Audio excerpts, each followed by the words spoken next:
Boa noite, pessoal, beleza?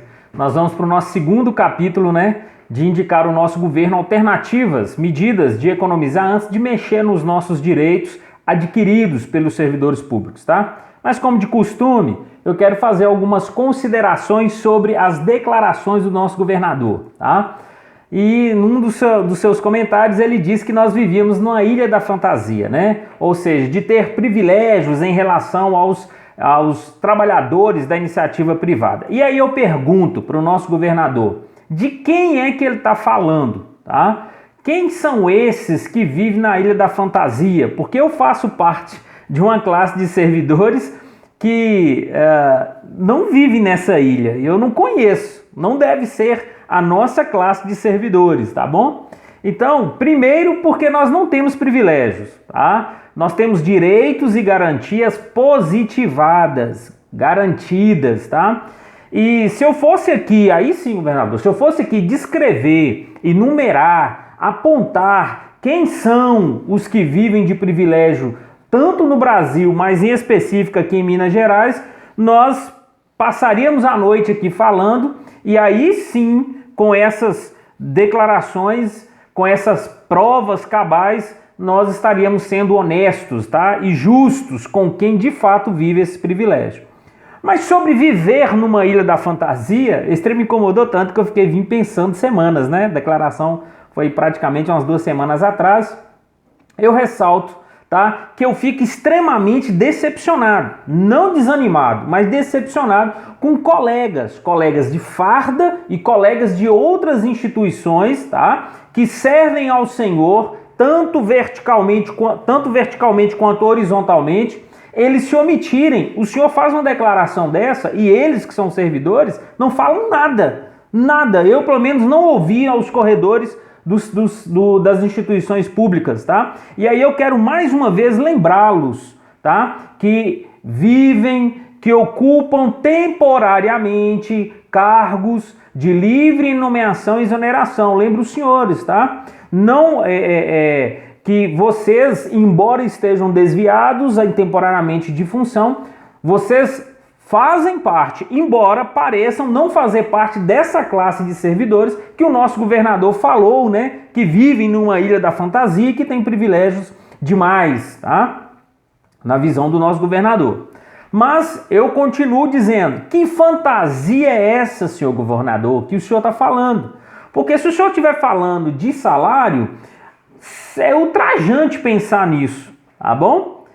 Se o senhor estiver falando de cargo, eu falo ultrajante porque existem super salários, tá?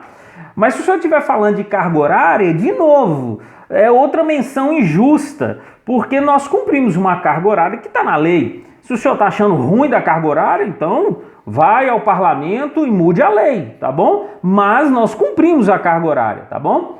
Se o senhor estiver falando de direitos, os quais que nós temos, o que nós temos é para compensar, o que nós não temos em comparação aos trabalhadores da iniciativa privada. Então nós temos, tá? E eu quero aqui fazer 2.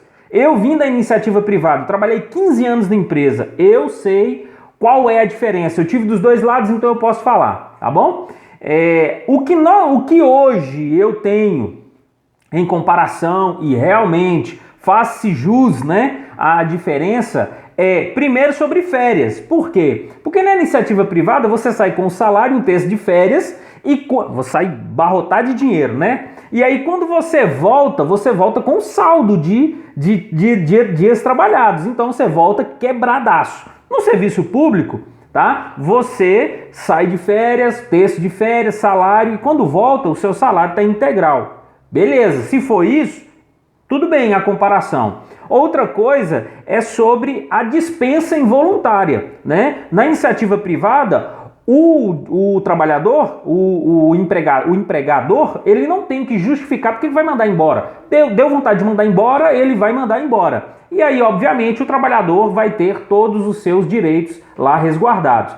E no caso nosso, nós passamos por um processo mais dificultoso. Mas deixa eu te dizer, essa estabilidade que tanto se fala do serviço público, deixa eu falar para vocês, você que é meu colega também, precisa entender isso. É relativo essa estabilidade. Embora mais morosa de acontecer, mas ela é relativa. Nós podemos ser demitidos se nós não alcançarmos os requisitos, os critérios. Nós podemos ser demitidos. Então, governador, se o senhor estiver falando sobre isso, é injusta a comparação, tá? Então eu não sei que fantasia é essa que nós vivemos, que o senhor tanto fala. O senhor poderia ser mais específico, governador. Sabe por quê? Eu vou te dar um exemplo claríssimo. E é engraçado, é que o senhor também conhece os dois lados. O senhor é um empresário, conhece da iniciativa privada e agora está tendo a experiência de chefiar o Estado. Então o senhor conhece os dois lados e vai saber o que eu estou falando.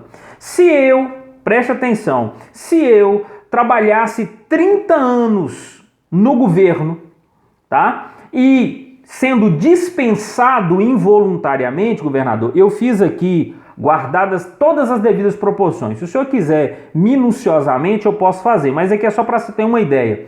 Se eu trabalhasse 30 anos na iniciativa privada e ocorresse comigo uma dispensa involuntária, você sabe quanto que eu pegaria de acerto trabalhista, o que eu deixo de pegar por ter optado pela iniciativa pública? Mais de 300 mil reais, governador, de acerto trabalhista se eu ficasse 30 anos em uma única empresa.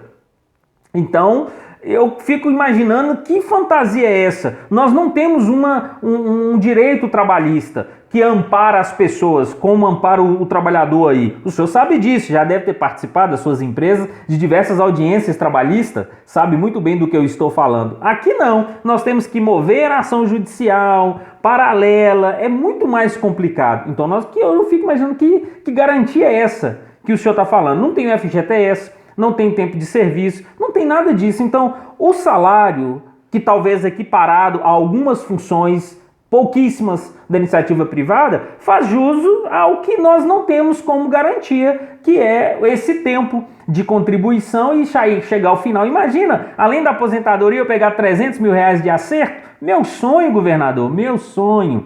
Agora eu vou falar de mim, beleza? De mim. Eu não estou falando em nome da minha classe, eu estou falando de mim, tá bom? Eu troco com o senhor. Se o senhor quiser reduzir o meu salário, achando que talvez eu vivo na Ilha da Fantasia, eu proponho ao senhor, digo eu, reduz o meu salário pela metade, governador. Me paga 50% do que eu pago, do que eu recebo, mas me dá todos os direitos trabalhistas, porque aí eu vou receber 300 mil reais ao longo de 30 anos. Aí eu vou ter direitos que o pessoal da iniciativa privada tem que nós não temos.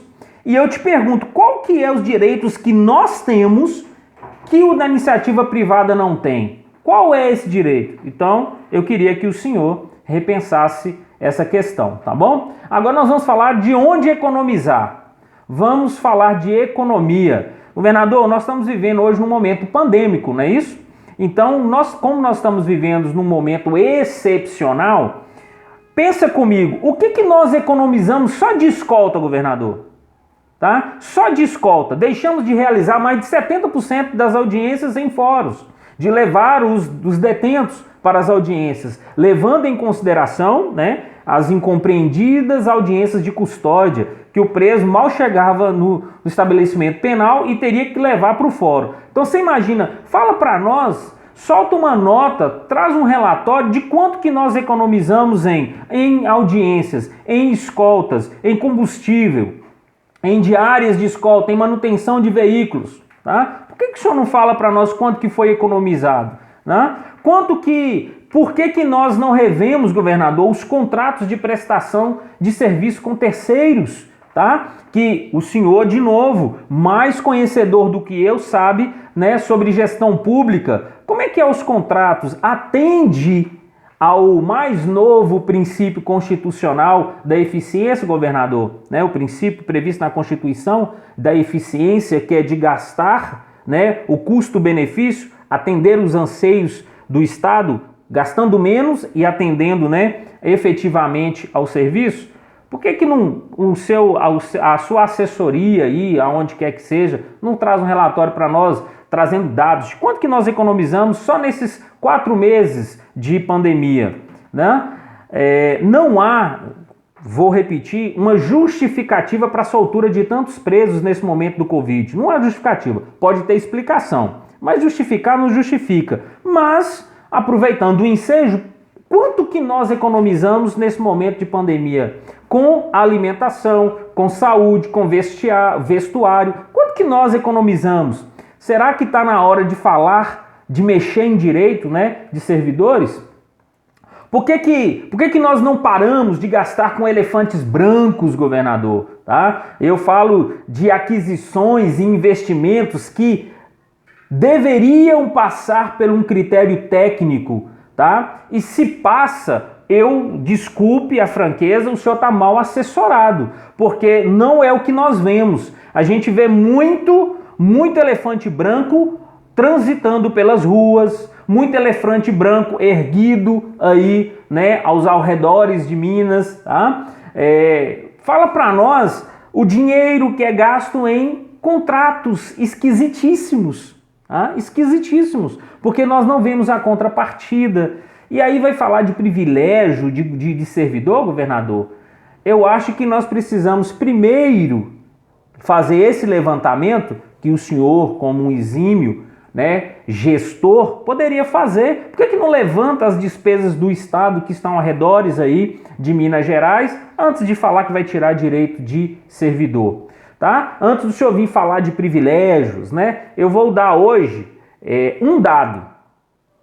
Tenho mais. Eu vou dar um dado. Eu tenho mais. Vai fazer parte do nosso próximo capítulo. Mas eu vou dar um dado. Por que o senhor não fala para a gente, ou a sua assessoria, ou a sua secretaria, ou quem quer que responda por essa pauta, por essa pasta? Por que o senhor não fala para nós, explica para a gente o que seria Fundo de Apoio Habitacional, que segundo o próprio portal de transparência, passam de mais de 20 milhões, governador. 20 milhões com um fundo habitacional de apoio, hein? Não é nem investimento e gasto, não, é um apoio, né? Como se fosse uma ajuda de custo, tá? Que passa de 20 milhões. O que é fundo de apoio habitacional? Você, colega que está me assistindo aí, sabe o que é fundo de apoio habitacional? Eu não sei, vou procurar saber. Então, governador, esclarece para a gente aí, tá bom? Pessoal, um abraço. Foi o nosso segundo capítulo sobre dicas de como orientar o nosso governo a economizar, tá bom? Um abraço e até o próximo capítulo.